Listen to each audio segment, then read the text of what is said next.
할렐루야. 잘 지내고 계시죠?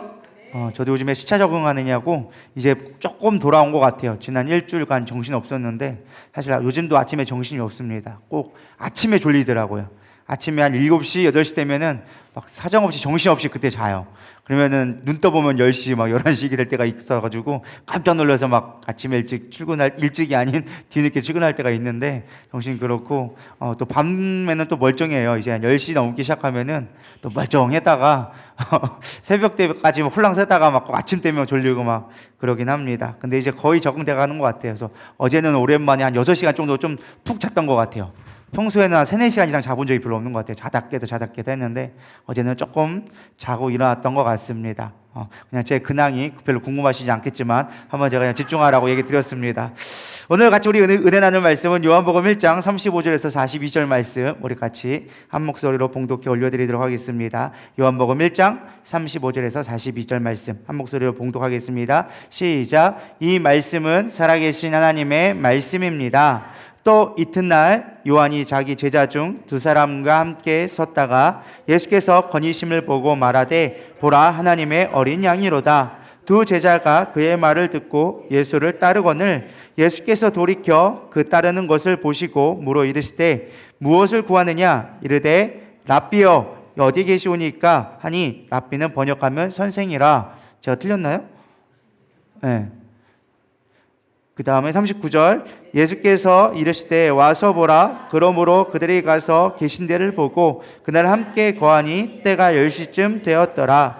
요한의 말을 듣고 예수를 따르는 2사람 중에 하나는 시몬 베드로의 형제 안드레라. 그가 먼저 자기의 형제 시몬을 찾아 말하되 우리가 메시아를 만났다 하고 메시아는 번역하면 그리스도라.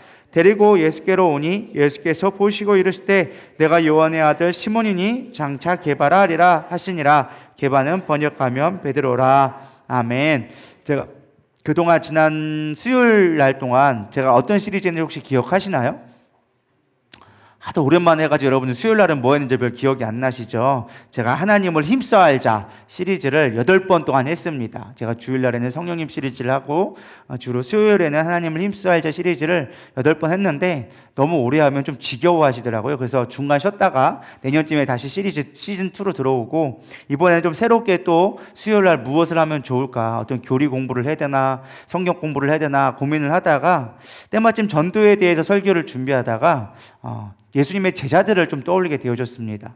우리는 예수님의 제자들이 되어져야 되리라 믿습니다. 그래서 오늘 예수님 제자들 시리즈로 이제 12번, 또 반년이 아마 흘러가겠죠. 제가 왜냐면 매주마다 하면 12번이면 되는데 이게 제가 2주에 한 번씩 가끔 3주에 한 번 하다 보면 가끔 이게 한 6개월 이상 가게 될 건데 어쨌든 예수님의 제자들 시리즈로 예수님의 제자들 하나씩 살펴보면서 우리가 어떻게 제자가 될 수 있을까 생각해 보려고 합니다. 예수님의 사역을 보면요, 늘 예수님 주변에는 많은 사람이 따랐습니다. 성경엔 그들을 일컬어서 뭐라고 했을까요? 무리라고 얘기했어요. 무리들이 따랐다라고 얘기합니다. 그 중에 예수님을 정말로 좀 경험하고 기적을 믿고 믿음으로 반응하는 사람들을 신자라고 불렀습니다. 믿는 자라고 해서 신자를 불렀어요. 그리고 예수님의 신자 중에 예수님을 따랐던 무리들이 있습니다. 예수님을 졸래졸래 따라다니면서 예수님의 말을 듣고 그 말대로 살려고 노력했던 사람들을 뭐라고 불렀느냐? 제자라고 불렀어요. 그 제자들 가운데 특별히 복음을 너는 이제는 좀 전해봐라, 배울 만큼 배웠으니까 나가서 세상 속에서 내 증인이 되라 라고 부르심을 받은 자들을 사도라고 불렀습니다. 사도가 어퍼스틀, 보내심을 받은 자라는 뜻으로 사도라고 불림을 받았어요. 그래서 제자는 많았어요. 예수님의 누가복음에도 보면 70명의 제자를 불러서 2명씩 짝지어서 복음 전도를 보내는 모습이 나옵니다. 특별히 우리 예수님의 제자하면 12제자밖에 생각을 하지 않지만 사실은 많은 제자들이 있었습니다. 특별히 오늘 살펴볼 건 예수님의 12제자, 사도라고 불림받았던 12제자를 좀 집중적으로 살펴볼 건데 우리는 예수님의 제자가 되어져야 되리라 믿습니다. 저는 여러분들에게 좀 질문을 하고 싶습니다. 여러분들은 제자입니까? 아니면 예수님을 따라다니는 무리입니까? 저는 제자 되기를 축복합니다. 기적을 보고 혹시라도 콩고물이 떨어지지 않나 하는 사람들은 무리가 될 수 있어요. 신자일 수도 있어요. 예수님을 믿고 나는 따라갑니다라고 할 수 있겠지만 여러분의 제자로서의 삶을 살아갔으면 좋겠습니다. 그래서 저는 이제부터 여러분 제자의 12제자를 삶을 통하여져서 그들의 인생과 그들의 어떤 중요한 사건들을 통하여져서 우리가 제자로서 어떻게 살아가야 되는지를 좀 다시 한번 점검해보는 그런 시간들로 이 시간들을 좀 채워봤으면 좋겠습니다. 여기서 깜짝 퀴즈 하나를 내도록 하겠습니다. 맞추신 분에게는 사탕 하나를 드리도록 하겠습니다. 자, 예수님의 첫 번째 제자가 누구였을까요? 베드로라고 얘기하면 제가 질문을 하진 않았겠죠. 우리가 많은 사람들이 베드로라고 알고 있지만 수제자가 베드로였지 첫 번째 제자는 아니었어요. 오늘 누구일까요? 제가 질문에 의도하는 의도가 안드레가 예수님의 첫 번째 제자였습니다. 또 새로운 소식이죠. 또 여러분 알고 있는 것 같지만 막상 우리가 잘못 알고 있는 것들이 많아요. 예수님의 첫 번째 제자는요, 안드레와 요한이었습니다. 근데 원래부터 예수님의 제자였냐? 그렇지는 않았습니다. 원래 안드레와 요한은요, 침례 요한의 제자였어요. 그리고 이들의 직업은 뭐였을까요? 어부였습니다. 갈릴리에 있다 보니까 주로 어부 생활을 했지만 어부보다 나는 더 좋은 거를 찾겠다 싶어가지고 당시에 이제 쿰란 공동체에 속해 있던 침례 요한, 당시에 많은 사람들에게 영향력을 끼쳤던 침례 요한을 따라가면서 그에게 오실 메시지를 받으면서 오실 메시아를 기다리고 있던 것이 이 안드레와 요한이 갖고 있었던 모습이었습니다.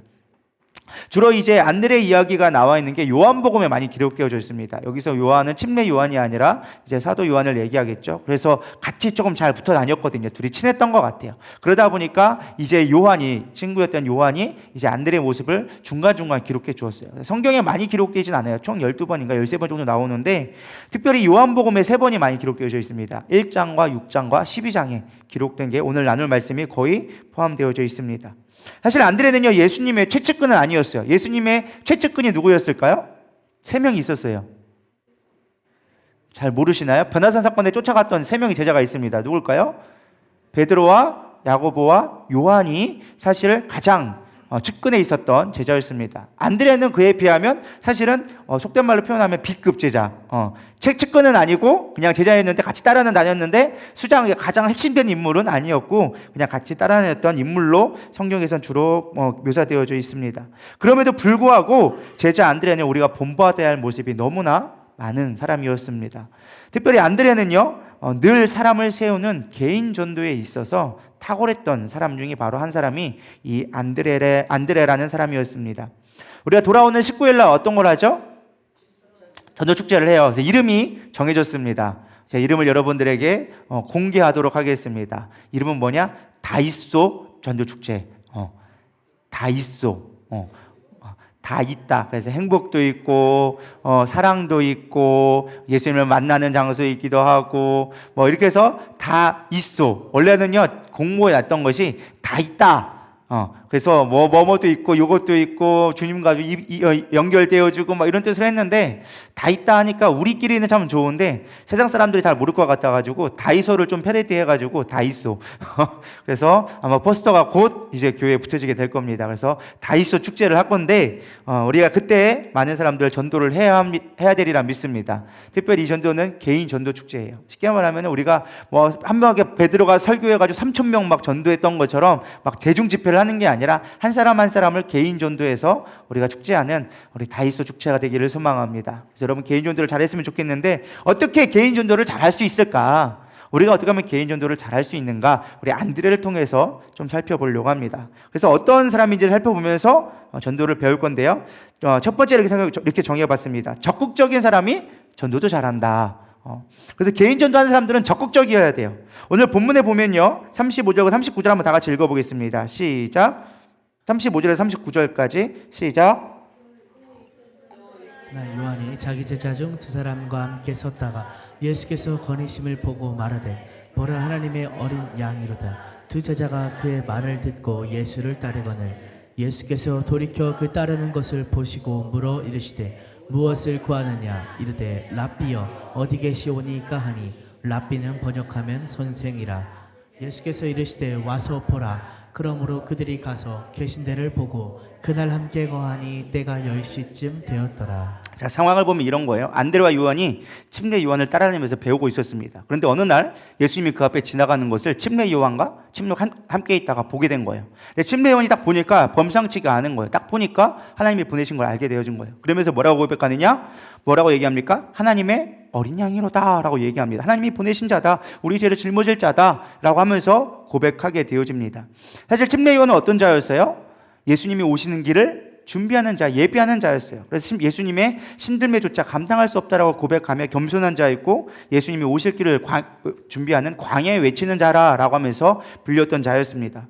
그렇게 침례 요한이 이분이 오실 메시아다라고 얘기하니까 안드레와 요한은 침례 요한을 냅다 버리고 바로 예수님을 따라가기 시작합니다. 어떻게 보면 좀 배신처럼 느껴질지 모르겠지만 사실은 적극성이 있었던 거예요. 왜? 그들은 무엇을 준비하고 있었기 때문에 오실 메시아를 고대하고 있었고 그를 기대하고 있기 때문에 그분이 정말로 메시아인가 아닌가를 찾아보기 위해서 적극적으로 나가는 모습을 보게 되어집니다. 그래서 단숨에 하나님의 어린 양의 말을 듣고 바로 예수님 앞에 따라가서 물어봅니다. 뭐라고 물어보니 39절에 예수께 돌이켜 그들을 따르시는 걸 보고 물으시되 37절 보겠습니다. 37절이네요. 돌이켰다 물어보시고 물어 이르시되 무엇을 구하냐 이르시되 라삐여 어디 계시오니까 라고 물어봤어요. 그러니까 예수님이 달려가가지고 막 질문을 하니까 또 무엇을 원하는데 라고 물어본 거예요. 그러자 이들이 질문한 거는 어디 계시오니까 라고 물어봤어요. 이게 어떤 의미일까요? 갑자기 생뚱맞게 어디 계십니까 라고 물어본다는 게 어떤 의미인 것 같아요? 단순하게 어떠한 장소를 물어본 게 아니에요. 무엇을 물어보느냐? 쉽게 말하면 우리나라로 번역하면 당신의 최종 목적지가 어디입니까? 그러니까 무엇을 하기 원하십니까? 지금 뭘 하고 계십니까? 당신이 지금 하고 있는 일은 무엇을 위해 하는 것입니까? 그 사람의 목적과 사명, 무엇을 위해 살아가는지를 사실 물어본 거죠. 그러자 예수님의 대답이 참 놀랐습니다. 와서 봐라. 뭘 물어봐. 그냥 네가 와서 직접 보고 경험해. 네가 판단해. 네가 메시아인지 아닌지를 네가 보고 판단해 라고 얘기합니다. 그러면서 그렇게 고백하자 이들은 더욱 뜸없이 바로 예수님과 동행하면서 함께 10시 때까지 하루 종일 그 예수님을 따라다니면서 예수님이 무엇을 하는지를 집중적으로 살펴보게 되어집니다. 우리가 전도할 때 배워야 할 점은 전 이것이라 생각합니다. 일단은 자신감이 있어야 돼요. 우리 전도하는데 삐쭉빼쭉 무슨 꺼다 놓은 보리짝처럼 이거 하나 가져가면 안 돼요. 이거 하나 무슨 선물 주면서 여러분 이렇게 전도용품 주잖아요. 주면서도 하나 받아가면 안 돼요. 이런 식으로 하면요 그 사람들도 깔봐요. 전도할 때는 대뜸하게 야 네가 안 받으면 손해다. 라는 식으로 사실 우리가 담력을 가지고 나가야 되리라 믿습니다. 자신감 있을 때 그 사람도 믿고 하는 거예요. 여러분 사기꾼들도 얼마나 자신감 있는 줄 아세요? 사기꾼만큼 자신 있는 사람이 없어요. 여러분 이상하게 다단계라든지 어떤 약장수들 봐보세요. 얼마나 그것을 확신 있고 팝니까? 여러분 홈쇼핑 봐보세요. 홈쇼핑 우리 사보면은 10에 9은 사실은 실망할 때가 많아요. 그럼에도 불구하고 우리 그걸 사요. 왜 그래요? 너무 자신감 있게 얘기하니까 내가 써봤더니 이거 너무 좋더라. 막 그러면서 발라봤더니 3일 만에 피부가 뽀얘지고 3일 만에 뭐 했고 내가 입어봤더니 이거 허리가 감싸고 뱃살이 들어가고 막 그거 하나면 다 끝날 것 같아. 그러니까 우리 그걸 보고 사는 거예요. 실제 내가 해봤더니 나는 탄이 별로 효과가 없어. 그럼에도 불구하고 우리는 그걸 사요. 왜 그래요? 자신감 있게 얘기하니까. 여러분 자신감이 있어야 되리라 믿습니다. 예수님이 대답도 마찬가지였어요. 너희가 어디 갑니까? 어떻게 내가 따라가야 됩니까? 라고 물어보니까 예수님이 딱 한마디 합니다. 와서 봐봐. 자신감 있게. 네가 직접 보고 판단해. 네가 직접 보고 결정해. 내가 뭐라고 소개하는데 네가 믿겠냐? 보고 결정해. 자신감에서 나오는 거예요. 우리 전도할 때 가장 중요한 게 무엇이냐? 자신감이 있어야 되리라 믿습니다. 언제 자신감이 있을까요? 언제 자신감이 있을 것 같아요? 남의 말을 들으면 자신감이 없어요. 제가 여기서 아무리 좋은 설교를 하고 좋은 걸 했다 할지라도 한 단계 건너가면 이미 여러분들 자신감이 떨어져. 내가 뭐 들었지? 내가 들은 거는 같은데 뭔가는 있는 것 같은데 내게 자신감이 잘 안 생겨요. 여러분들이 경험한 거는요 자신감이 생기게 되어져 있어요. 예를 들어서 제가 이번에 나이아가라 폭포를 갔다 왔어요. 나이아가라 폭포가 임원하고 미스트가 막 날아다니고 조명이 기대 있습니다. 아무리 설명해봐 여러분 별로 자신감 없어. 근데 여러분들이 한번 거기에 갔다 와서 보면 어떻게 될까요? 달라지죠. 야 어마어마하더라. 폭포가 어마어마하고 자신감 있게 막 1시간을 떠들려면 떠들 수 있겠죠. 뭐예요? 경험한 거지 여러분 것이 된다라는 것입니다. 그래서 전도할 때 가장 중요한 건요 내가 경험한 거를 전해야 돼요. 그래야 자신감이 생긴다라는 거예요. 목사님이 이렇게 하라고 했대요. 그러면서 전도 폭발을 애우고 해봐야 별로 내게 안 돼. 전도의 가장 좋은 건요 복음, 성경에 있는 진리가 물론 그것도 중요하지만 그거는 교회 와서 배우면 돼요. 그거는 저랑 배우면 자세하게 배울 수 있어. 중요한 건 여러분들이 경험한 거. 내가 왜 예수님을 믿고 있는가 역으로 생각해 보면 돼요. 여러분 이 자리에 왜 나와 있어요? 솔직히 여러분 예수님을 왜 믿으세요 하면 다 쉽게 얘기하죠. 예수님이 날 위해 죽으시고 부활하시고. 물론 그거는 맞는 말이지만 여러분 그것 때문에 이 자리에 왔냐라는 거예요. 처음부터. 아니라는 거예요. 친구 때문에 끌려오고 엄마한테 끌려오고 내가 뭐 갈급해서 끌려오고 여러 가지가 있지만 그걸 내가 경험한 걸 그대로 자신감 있게 얘기했을 때 그 사람도 나를 보고 예수님 앞에 나오는 거지 처음부터 예수님 보고 나오는 사람은 없다라는 거예요. 그들이 예수님을 모를까요? 그렇지 않아요. 이미 수없이 많이 얘기 들었고 예수님에 대해서 관심도 있어. 근데 중요한 건 무엇이냐? 나를 전도할 그 사람을 보고 나오는 거예요. 내가 경험한 예수님으로 말미암아 네가 예수님 믿었더니 이렇게 바뀌었어? 그럼 나도 한번 믿어볼까가 되는 거지 처음부터 예수님 믿으세요 하면은 나랑 상관없는 사람이 되어지는 거예요. 그래서 여러분 가장 중요한 건 뭐냐? 전도한다고 할 때 복잡한 얘기 할 거 없어요. 내가 나를 봐라. 나를 보고 내가 변화됐잖아. 내가 기쁘잖아. 내가 소망이 있잖아. 내가 소망이 있으면 진짜 소망이 있으면 전할 수밖에 없어요. 근데 여러분들이 고민될 문제는 전도를 어떻게 할까 방법이 아니라 내가 진짜 예수님 때문에 소망이 있는가를 좀 점검을 하셔야 돼. 그래야 내가 자신감이 생겨야 되는 거예요. 내가 예수 믿었더니 삶이 기쁘다. 그래서 하나님이 살아계심을 나는 경험한다. 날마다 날 인도해 준 걸 경험한다. 그거 증가하면 되는 거예요. 그러면 소재가 똑같을까요? 안 똑같을까요? 똑같을 수가 없어. 어제 오늘 경험한 하나님이 다르니까. 어제 본 말씀하고 오늘 본 말씀이 다르니까. 내가 본 걸 경험하면 돼. 내가 오늘 이 말씀을 묵상했더니 이 말씀대로 이루어지더라. 내가 몇 년 전에 이 말씀을 묵상하고 기도했는데 이 말씀대로 기도했는데 되어졌더라. 하나님은 살아계신다. 난 그 하나님이 살아계신 하나님이 너희 하나님 됐으면 좋겠다. 그 하나님 만나려면 어떻게 하면 되는데? 우리 교회 와라. 우리 교회 와라. 우리 목사님과 함께 같이 기도하고 우리 같이 예배 드리고 그 하나님 같이 경험하자. 그 하나님 같이 믿자라고 얘기했을 때 그들이 그래 볼까라는 마음이 드는 거지. 우리 교회 갔더니 좋더라고 얘기하더라. 우리 교회 가면 목사님 좋은 거 같아. 한번 와봐. 그러면 그 사람하고 목사님하고 무슨 관계가 있다고? 아무 관계 없어요. 그냥 좋은 목사님인가 보다. 그래 너네 목사님 좋아. 이걸로 끝나지. 나랑 상관없는 사람이라는 거예요. 가장 좋은 전도법은 뭐다? 내가 경험한. 할렐루야. 그래서 41절에 뭐라고 나와 있습니까? 그가 먼저 자기 형제 시몬을 찾아 말하되 우리가 메시아를 만났다. 야, 내가 메시아를 만났어. 내가 경험해 보니까 그분 진짜인 거 맞아. 내가 따라가 봤더니 내가 하나님의 어린 양이라서 가봐서 내가 그분과 함께 만나보고 경험해 봤더니 내가 물어봤더니 그분이 진짜 메시아 맞아. 우리 같이 가자. 베드로를 전도하기 시작한 거예요. 믿으십니까? 여러분 전도는 다른 게 아니에요. 자신감 가지고 내가 경험한 걸 하나님을 전하면 된다라는 것입니다. 그래서 자기 경험이 중요한 거예요. 할렐루야. 이게 안드레에게 배운 우리가 전도법 중에 하나예요. 두 번째는 무엇이냐? 사람을 세우는 전도자가 되어져야 한다라는 것입니다.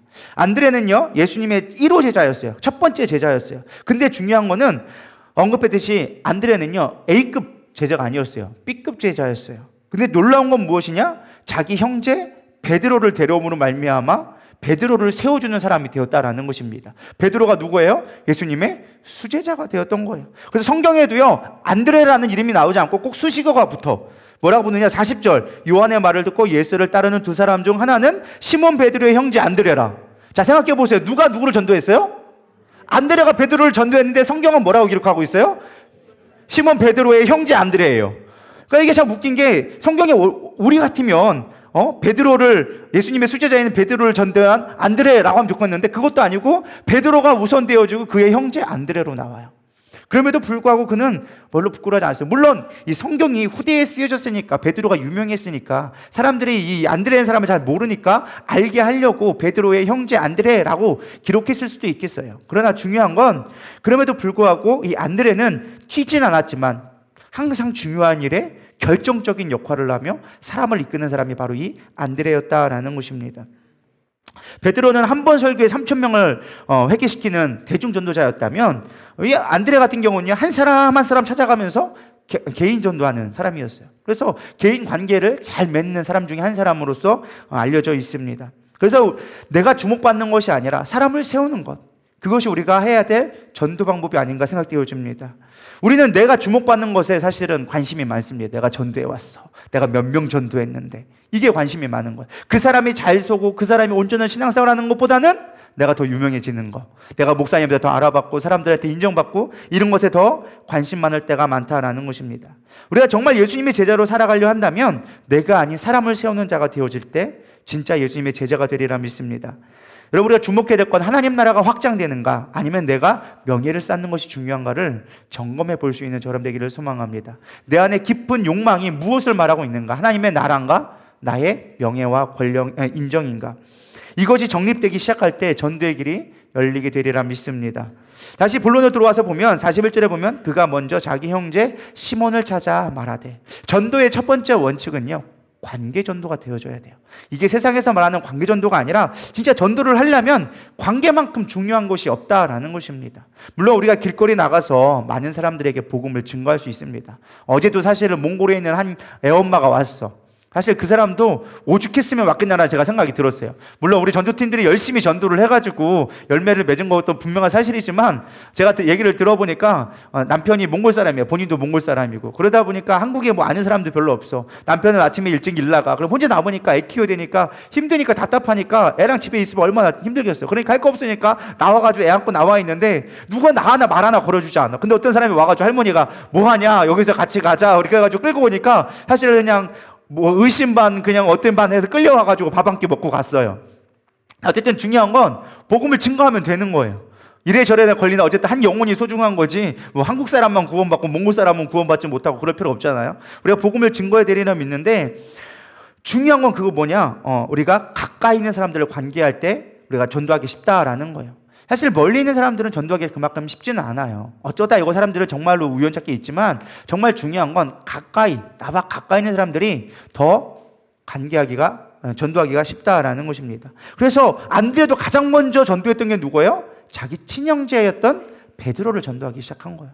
여러분, 전도하기 원한다면 가장 먼저 나의 가족부터 전도할 수 있는, 형제부터 전도할 수 있는 저람 되기를 소망합니다. 근데 이게 사실은 쉬운 일이 아니에요. 차라리 모르는 사람들은 나의 그냥 가식적인 모습, 나의 외변적인 모습으로 나오기 때문에 오히려 쉬울 수 있는데, 진짜 가까운 사람들은 나의 깊이 있는 모습을 다 알아.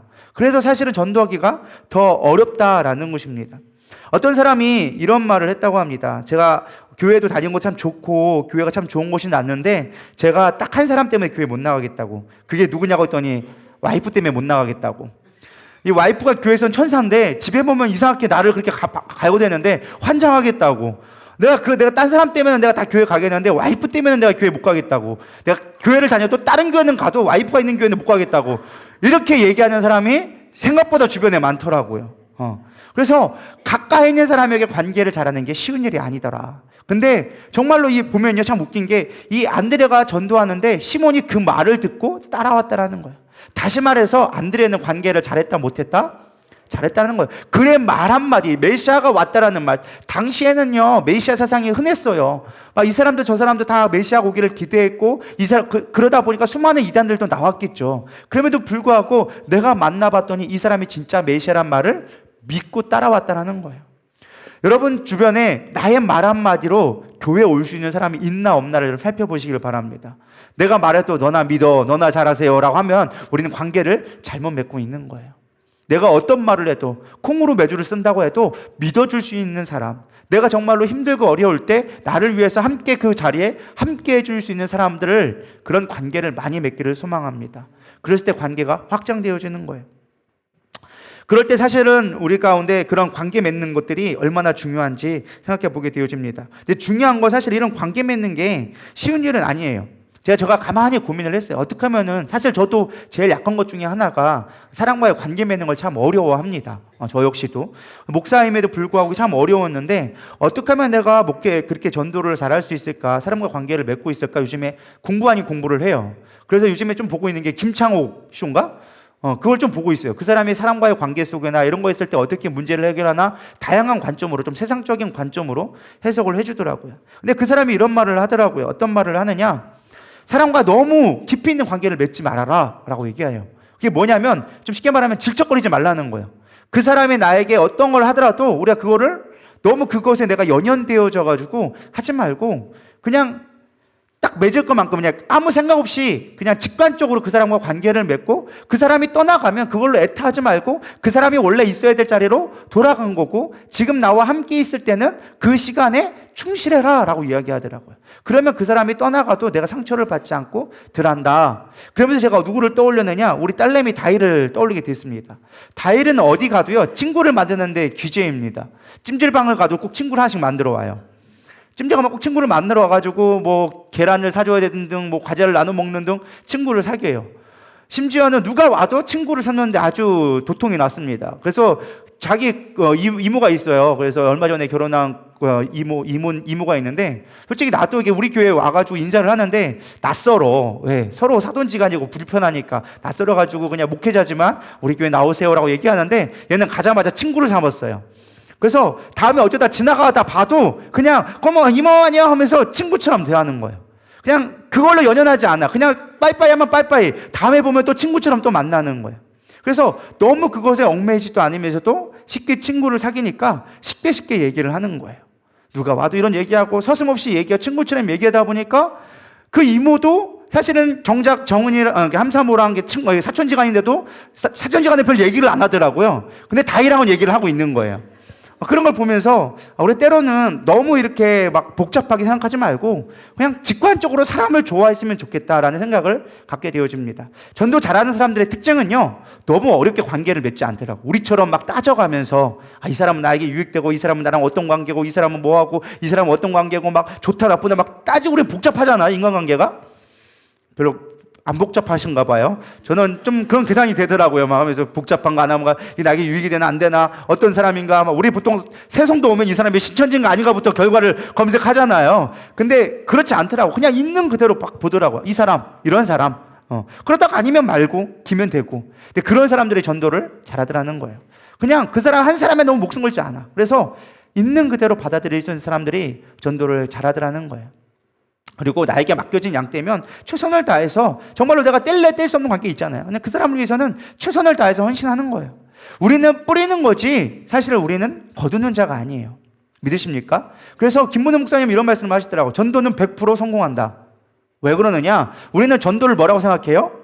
교회 데려다 앉히는 거를 전도라고 생각해요. 근데 김문호 목사님 뭐라고 하느냐? 전도는 복음을 전하는 거다.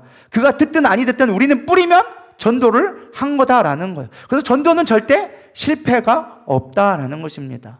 여러분 100% 성공하는 전도를 할 수 있기를 소망합니다. 중요한 건 원래 너무 따지고 너무 계산하다 보니까 이 사람은 전에도 안 들을 거야. 이 사람은 들어도 들을 준비가 안 돼 있어. 우리가 어떻게 알아? 그 사람 심령 속에 들어간 것도 아닌데. 근데 우리는 이미 판단해가지고 다 하는 거야. 이 사람은 안 들을 거야. 지금 세상이 빵빵해가지고 길거리 전도는 안 돼. 이건 이래서 안 돼. 저거는 저래서 안 돼. 안 되는 이유만 우리가 골라 찾다 보니까 전도할 기회조차 못 얻는 거예요. 그러면 우리가 어떤 때를 얻든지 못 얻든지 전할 수 있는 자가 되기를 소망합니다. 그 한 사람을 위해 전도를 했을 때 하나님은 열매를 거두시게 하는 분은 누구다? 하나님이 하시는 거예요. 참 재밌는 건요, 위대한 사람들, 뽑았던 사람들, 위대한 인물 뒤에는요 엄청난 위대한 인물이 있을 것 같지만 그렇지 않은 경우가 훨씬 많더라고요. 에드워드 킴벌이라고 들어보셨나요? 에드워드 킴벌이 누구냐? 바로 D.L. 무드의 스승이에요. 그는 주일학교 선생님이었어요.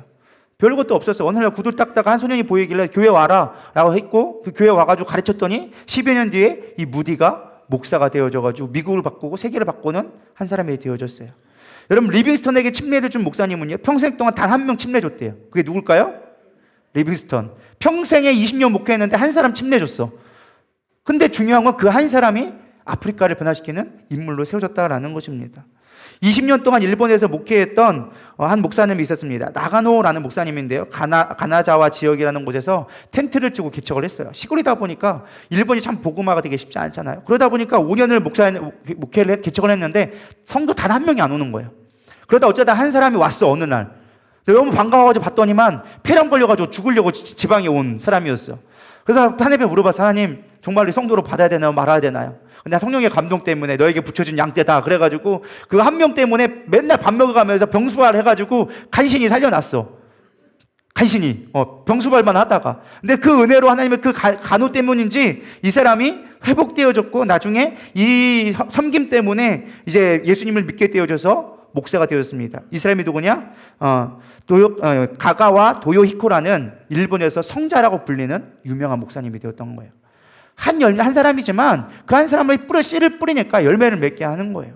여러분 마찬가지예요. 이 안드레는요, 자기가 뛰어나진 않았어. 근데 한 사람을 세웠더니 그 한 사람의 열방을 바꾸는 사람으로 세워졌다라는 거예요. 우리가 바라봐야 할 열매는요, 지금 당장의 사과가 아니라 사과 안에 숨겨져 있는 씨앗을 볼 수 있는 저런 되기를 소망합니다. 씨가 심겨졌을 때 얼마큼 맺을지는 몰라요. 그러나 우리가 그 씨앗을 보고 지금 하나를 섬길 수 있는 저와 여러분의 그 마음이 되어졌을 때 하나님 그걸 가지고 열매 맺게 하신다라는 것입니다. 그래서 우리는 사람을 세우는 전도자가 되어줘야 돼요. 안드레처럼 내가 비록 튀지 않아도, 내가 비록 영광을 받지 않아도 한 사람 한 사람 세워갈 수 있는, 그러면서 한 사람 한 사람 관계를 맺어갈 수 있는 저와 여러분 되기를 소망합니다.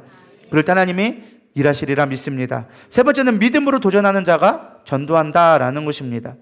6장에 보면 안드레 이야기가 또 나옵니다. 우리 오병이어 사건 잘 알잖아요. 디베라 바닷가에 있었는데 예수님이 설교를 너무 길게 하셨네. 저를 닮으셔가지고 제가 예수님을 닮은 건지 어쨌든 예수님이 밤늦게까지 설교를 하시다 보니까 사람들이 배고파가지고 다 집에를 가야 되는데 이 사람들 먹여보내야겠는 거야. 왜? 그때 당시에 설교가 아침부터 저녁까지 했으니까 하루 종일 굶었으니까 너무 배고파하니까 그들을 보고 불쌍히 여기신 거예요. 그래서 불쌍히 여겨가지고 본인이 해결하면 좋을 건데 제자들에게 명령을 했네. 니들이 가서 먹여줘라.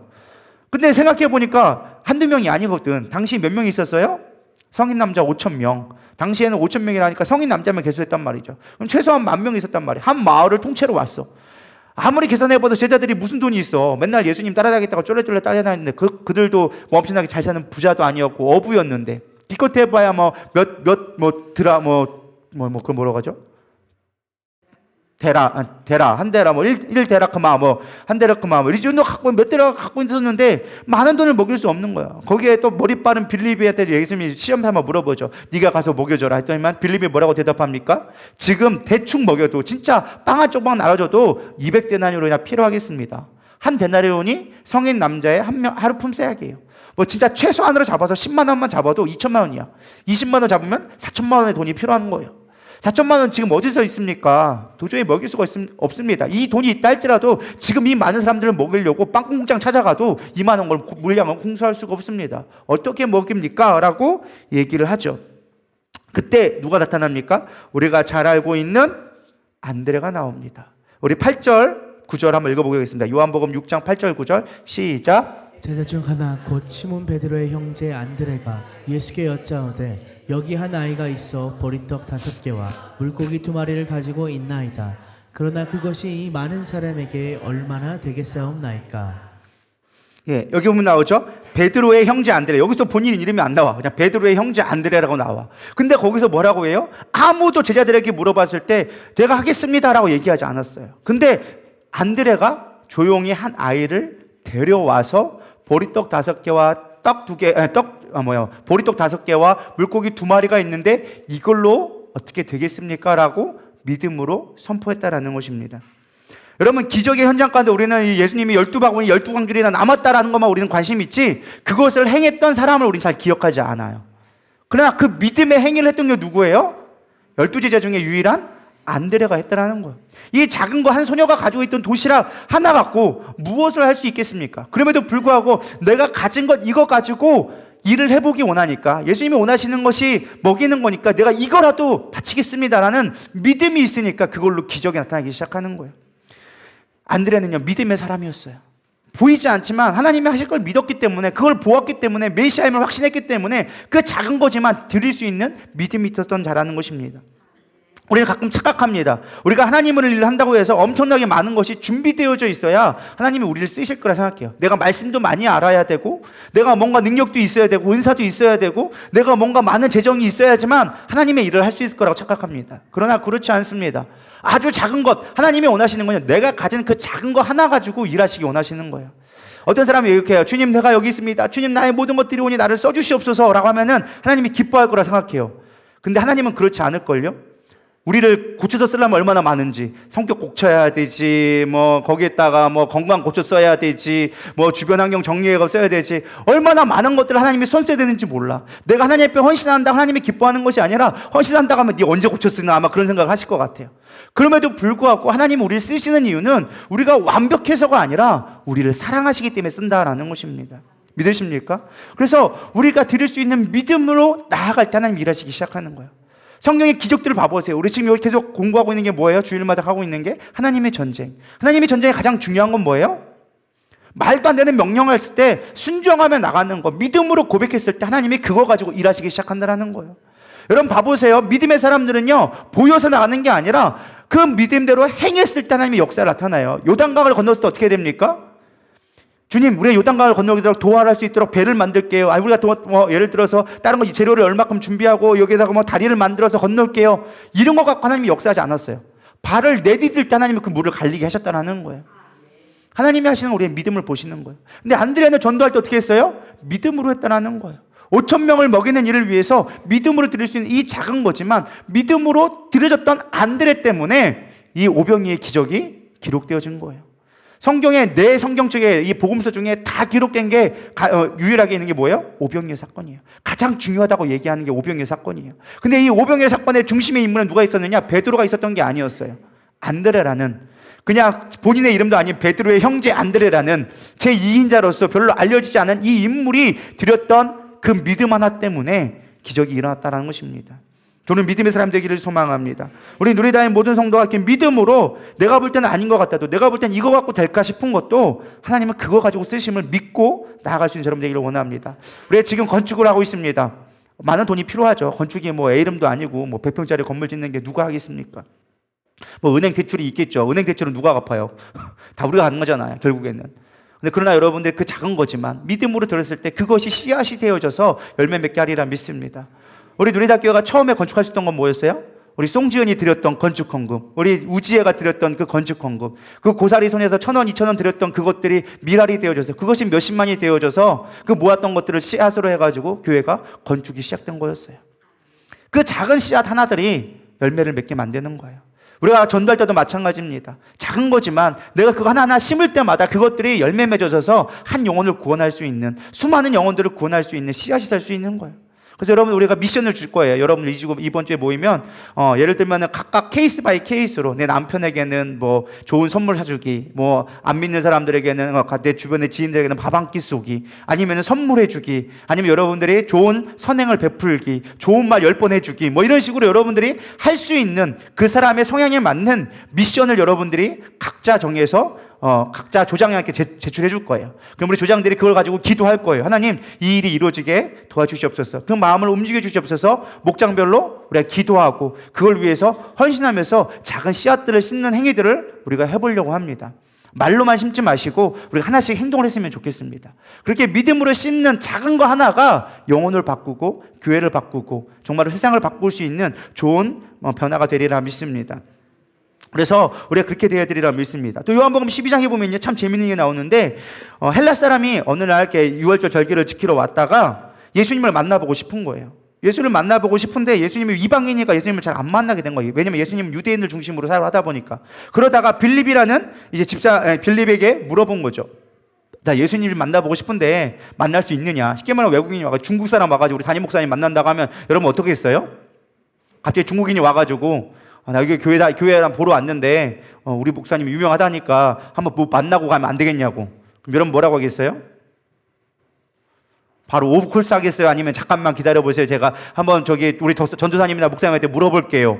그럴 것 같아요. 1번, 2번이 되겠죠. 그러니까 빌립이 또 물어본 거예요. 옆에다가 안드레한테 가가지고, 안드레 가봐. 안드레가 좀 친했던 것 같아요. 인간관계가 좋았던 것 같아요. 저기 헬라 사람이 있는데 몇 명이 찾아와가지고 예배드리러 왔다가 예수님 만나보려고 하는데 어떻게 하면 좋을까? 그러니까 이 안드레가 뭘 그런 거 갖고 물어봐. 당연히 예수님한테 만나면 되지. 예수님 그분들도 만나 주실 거야. 그러고서는 바로 쪼르륵 달려가가지고 예수님을 만나게 해줍니다. 그러자 예수님이 그 사람을 오자마자 무슨 얘기를 하느냐? 하나의 미랄이 심어지지 않으면 많은 열매를 맺을 수 없다. 인자가 온 것은 그것 때문에 왔다라고 하면서 자신을 비유해서 그들에게 얘기해 주죠. 너희들도 가서 하나의 미랄이 되어져라 라는 의미로 사실은 선포를 했겠죠. 근데 그 중에 놀라운 건 무엇이냐? 이 만남 때문에. 그래서 항상 웃긴 건요, 안드레는 예수님을 만날 때마다 누구 한 명씩 꼭 데려와. 첫 번째 베드로를 데려왔고, 두 번째는 어린 소녀를 데려왔고, 세 번째는 헬라인을 데려왔어요. 근데 이 헬라인이 누구냐? 여러분들이 잘 알고 있는 바로 사도행전과 누가복음을 쓴 누가였어요. 이 누가를 데려와가지고 예수님을 만남으로 말미암아 누가가 이때 변화되어져서 바울이 선교할 때 가장 중요한 동역자로서 바울을 병을 고치기도 하고 열방의 선교를 증거하는, 수많은 곳에 복음을 증거하는 사도로서 제2의 사도로 부름받을 수 있는 누가가 이때 부름을 받았다는 거예요. 성경에는 기록되어 있지 않지만 야세에 보면 기록되어져 있는 거예요. 이 안드레는 늘 사람을 중심으로 항상 사람을 이끌어왔다라는 것입니다. 작은 거 하나지만 그럼에도 불구하고 믿음으로 한 사람 한 사람을 데려오고 믿음으로 세워갔더니 그로 인하여져서 많은 열매를 맺기 시작했다라는 것입니다. 이제 말씀을 정리하려고 합니다. 제가 이제 말씀을 좀 짧게 하려고 요즘에 제가 노력 중에 있습니다. 제가 얼마 전에 제 친구를 만나고 왔어요. 동기 모임을 하고 왔는데 제 동기가 이런 말을 하더라고요. 제가 1시간씩 설교했다니까 제 친구가 이런 말을 하더라고요. 성도들이 좋아하면 됐지라고 한 친구가 얘기하는 거예요. 왜? 자기 목사님 2시간씩 설교를 하거든요. 근데 그 친구가 저한테 얘기하더라고요. 성도들이 좋아하면 됐지. 근데 전도는 별로 안 될 거야 라고 얘기하는 말에 제가 엄청 상처를 받아가지고 제가 30분에 웬만하면 끝내려고 1시간씩 설교 듣는 사람 별로 없다고 요즘에 30분 내로 끝내라고 그래가지고 오늘 제가 6장으로 대폭 줄여서 줄여왔습니다. 은혜가 되시죠? 30분 되게 은혜되는 것 같아요. 어쨌든 정리를 하면요, 안드레는요 성경에서 크게 주목받지는 않는 자였어요. 근데 안드레는 사람을 세우는 자였어요. 베드로를 세웠고요. 그 어린아이 아무도 주목하지 않았지만 예수님 앞에 데려옴으로 말미암아 오병이어 기적을 만들었고요. 이방인이라고 사람들이 받아주지 않았던 그 한 사람을 데려옴으로 말미암아 누가라는 성경의 가장 위대한 가장 많은 성경을 기록했던 한 사람을 세우게 되어졌습니다. 우리가 데려오는 한 사람, 우리가 볼 때는 연약할 수가 있어요. 어린아이일 수도 있고, 우리가 볼 때는 전혀 안 올 것 같은 몽골 여자처럼, 우리가 봤던 몽골 여인처럼, 우리가 볼 때는 조금 낯설 수도 있고 어리석을 수도 있어요. 근데 중요한 건 그 한 사람으로 인하여서 하나님의 놀라운 일들을 만들어 가신다는 거예요. 우리 노래다교회가 그렇게 한 사람 한 사람 세워갔으면 좋겠습니다. 내 남편 누가 봐도 하나님 믿어도 뭘로 믿을까 싶을지도 모를 것 같아요. 내 자녀들 봐도 얘가 어떻게 하나님을 믿을까 싶을지도 모르겠어요. 그럼에도 불구하고 그 한 사람을 예수님 앞에 데려왔을 때 그걸 거두고 기적을 베푸시는 건 하나님이 하시리라 믿습니다. 그게 진짜 제자의 모습이 아닐까 생각되어집니다. 여러분, 오늘 안드레처럼 그렇게 제자로서 살아보기를 결단해 보지 않으시겠습니까?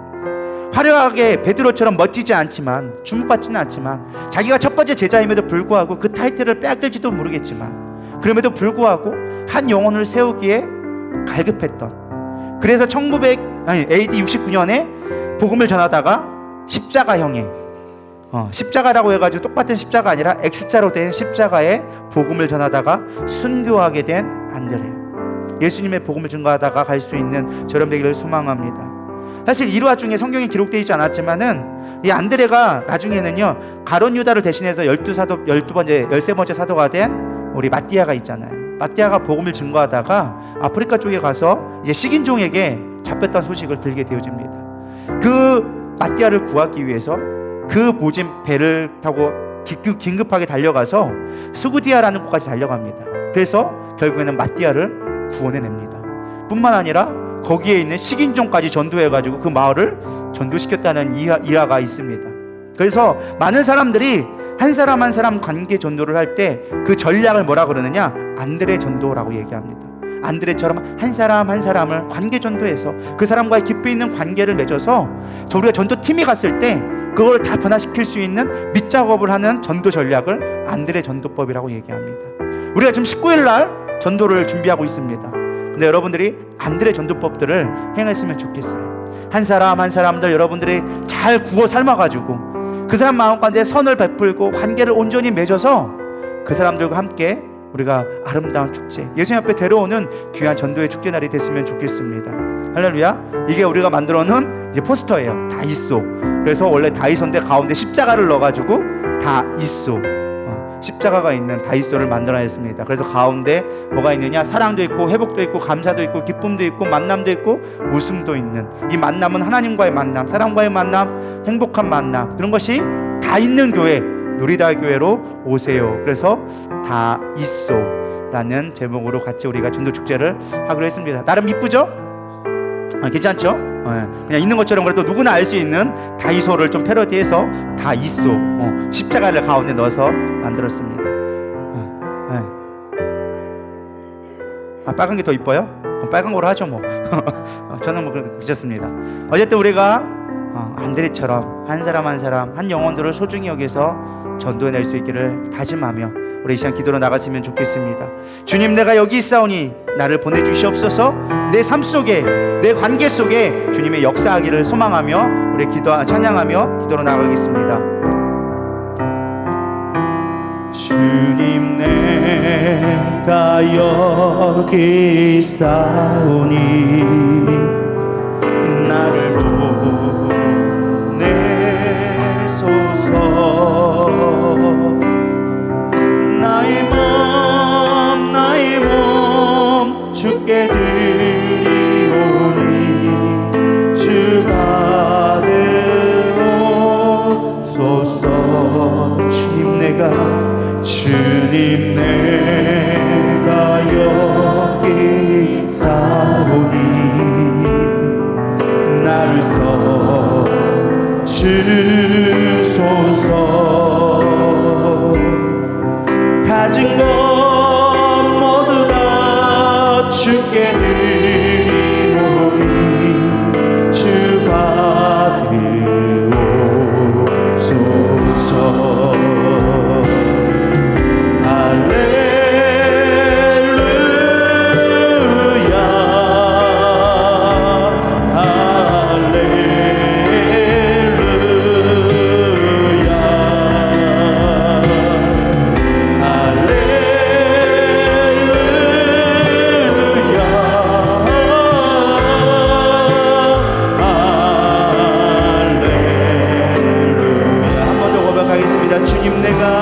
주님 내가 여기 있사오니 주님 나를 보내주시옵소서. 내소서. 나의 맘 나의 몸 주께 드리오니 주 받으옵소서. 주님 내가 여기 있사오니 나를 써주소서.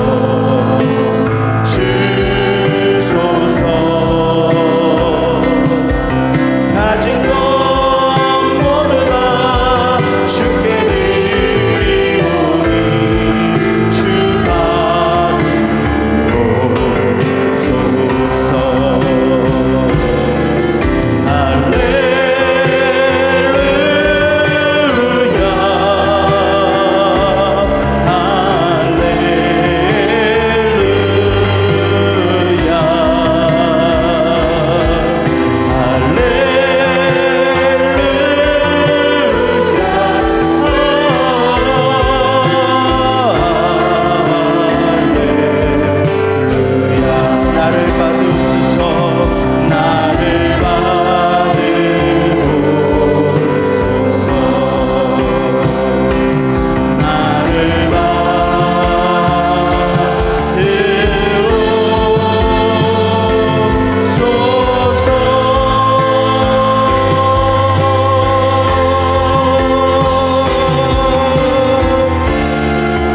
말씀을 생각하면서 하나님, 오늘 안드레를 배웠습니다. 안드레의 삶은 늘 사람을 세워가며 예수님 앞에 그들이 어떠한 형편이든지 어떠한 모습이든지 따지지 아니하고 주님 앞에 나아오기를 두려워하지 않았던 자였습니다. 하나님, 나도 그렇게 되기를 소망합니다. 내 주변의 사람들과 친밀한 관계를 통하여 줘서 하나님 앞에, 예수님 앞에 데려올 수 있는 그런 믿음의 사람이 되게 하여 주시옵소서. 믿음으로 도전하는 자가 되게 하여 주시옵소서. 작다 크다 우리가 할 수 있다 없다 평가하는 것이 아니라 우리에게 맡겨진 영혼이라면 하나님 그곳에 씨를 뿌리며 믿음으로 선포함으로 나아갈 수 있도록 인도하여 주시옵소서. 오병이의 기적이 우리 삶 가운데 일어나기를 원합니다. 영혼의 추수의 때가 되어졌사오니 하나님, 영혼의 추수를 거둘 수 있는 우리 누리당 모두 성도 되게 하여 주시옵소서. 내가 그 주인공 되기를 소망합니다. 우리 고백하며 주여 한번 부르면서 기도로 나아가도록 하겠습니다. 기도하시겠습니다.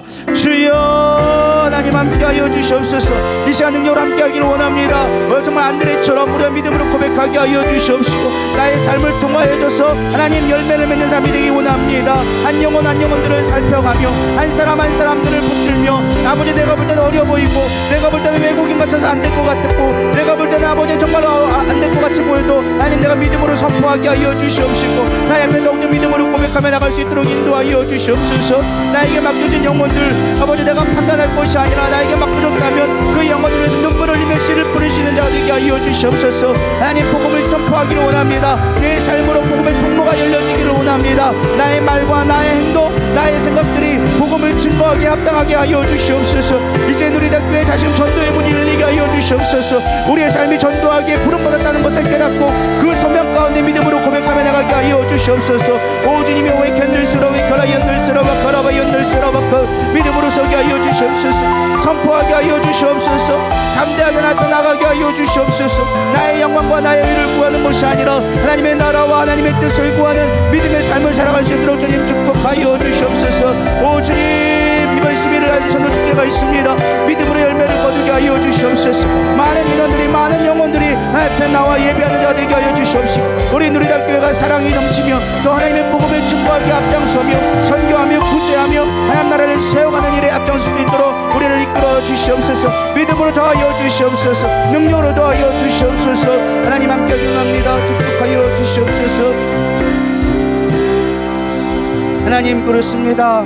우리가 무엇이 간데 우리를 불러주셔서 하나님 우리를 제자 삼으시고 하나님 나라를 선포케 하시니 하나님 그 영광을 우리가 어찌 감당하겠습니까? 그러나 이제 믿음으로 나의 연약함을 가지고 주님 앞에 나가길 소망합니다. 나의 아버지 미련한 지식 갖고 나의 아버지 우둔한 입술 갖고 복음을 선포하기를 원하오니 하나님 나에게 담력을 더하여 주시옵소서. 내가 경험한 하나님을 증거하게 하여 주시옵소서. 그로 인하여져서 하나님 어떠한 영혼이든지 나에게 맡겨진 영혼이라면 나에게 기회가 주었다면 때를 얻었는지 못 얻었는지 복음을 증거하는 우리 모든 성도 될 수 있도록 축복하여 주시옵소서. 그로 인하여져서 하나님 나라가 확장되어지며 하나님의 영광 되어짐을 바라보는, 비록 나의 아버지 이름이 드러나지 않고 내가 인정받지 못한다 할지라도 하나님 나라를 바라보며 나가는 안드레처럼 우리가 그렇게 나갈 수 있도록 인도하여 주시옵소서. 특별히 기도하기 원하는 것 19일날 우리가 아버지 다이소라는 아버지 축제를 벌이기를 원합니다. 영혼들이 아버지 앞에 발걸음을 인도될 수 있도록 인도하여 주시옵시고 사단 마귀가 방해하지 않도록 주님께서 철장 권세로 지켜주시옵시며 정말 우리가 선포되어지는 그 말씀들, 그 초청이 그들의 마음 가운데 울림이 되어져서